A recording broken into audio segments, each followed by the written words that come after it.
This is how to make sure your content gets seen, a part of the Content Marketing for the Very Busy audio and blog series. You can find all of the sections at brandcontentstudios.com. You can have the greatest content the world has ever seen, but if nobody knows it exists, how can it do you any good? There was a time, which thankfully we've mostly evolved out of, brands fully anticipated being able to make viral videos, content assets that would get millions of views because people would love them so much that they'd be compelled to share it. And then those people would share it, and so on and so on. Not completely impossible, but it's a bit like starting a band and thinking you're going to be the next Beatles. It's naive and a rookie way to think. Since that kind of thinking dominated the landscape, there's been an explosion of content makers and distribution channels that make it hard to get seen and complicated to know if you're putting out the right thing. Although you can always refresh yourself with the How to Know Your Content Marketing is Working post of the Content Marketing for the Very Busy series, it became easier and easier for anyone to make content, and the number of different ways and places the public could discover and get content multiplied rabbit-like. The quality of that content may be questionable, but there's no denying the sheer volume of it and the noise and cries for attention it created, through which today's content marketer must somehow cut through. How much competition is your content facing? 300 hours of video are uploaded to YouTube every minute. On Facebook, 293,000 statuses are updated and 136,000 photos uploaded every single minute. 500 million tweets are sent per day. Every week, there are 9 billion content impressions in the LinkedIn feed. Okay, don't panic. Fortunately, we've gotten a lot smarter about who should see our content. Your video can be seen by 100,000 people, but that wouldn't be as valuable as it being seen by 500 people who are legitimately qualified prospects for your products and services. Yeah, while everyone's vanity enjoys a huge audience, the truth is, not everyone matters. The game then becomes how to find, then get your content in front of your most likely prospects. Finding your audience sounds easy, and most articles make it sound easy. But frankly, it's work. It takes time.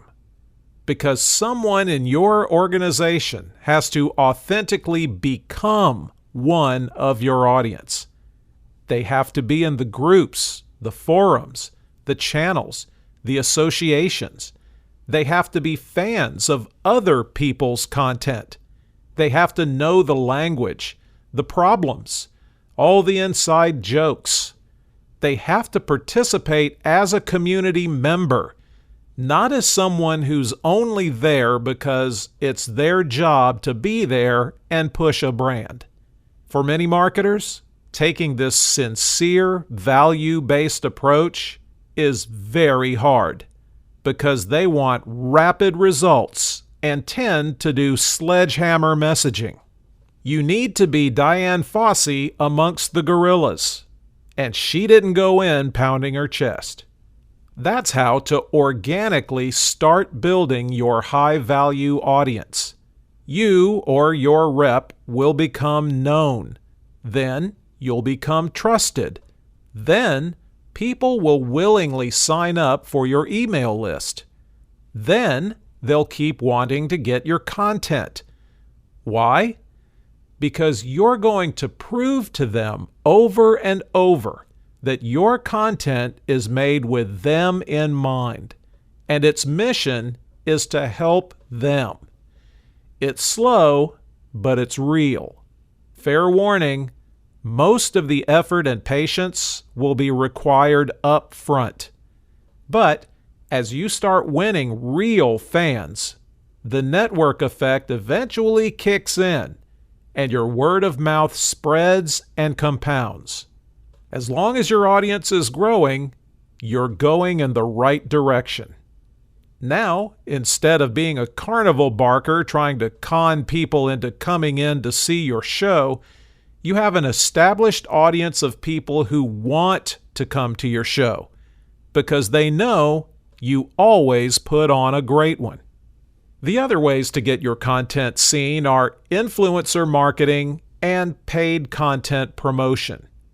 Influencer marketing is about finding people who already have a sizable audience that consists of people you want to talk to, already built, and getting that influencer to mention you, or better yet, expose your content to their audience. People like to pretend that's something new and amazing and genius. It's nothing of the kind. Political candidates have sought endorsements since politics began. More recently, radio hosts were paid a premium to endorse an advertiser's product on the air. Now, having the host of a hit podcast talk about you has become a premium marketing item. Maybe you pay this influencer. I hear those Kardashians charge $1 million for one Instagram post. Or maybe you get the influencer as a genuine fan, and they want to help you out.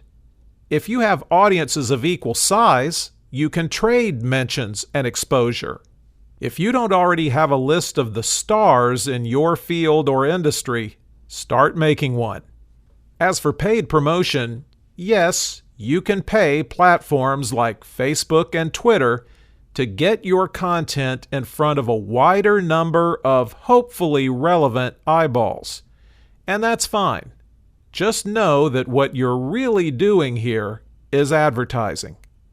Users of these platforms, they're savvy enough to see the sponsored tag. It doesn't mean they won't engage with and like the content. They just come into it seeing you as an advertiser. Many users skip over and give no consideration to any sponsored content. Choose your paid distribution and promotion channels carefully. Choose your target audience carefully. Keep it niche. Choose your spend carefully. And be honest that you're advertising on behalf of your content, which is good and worthy content. Don't beat yourself up. It's crazy crowded out there. The audience's time is limited, just like yours.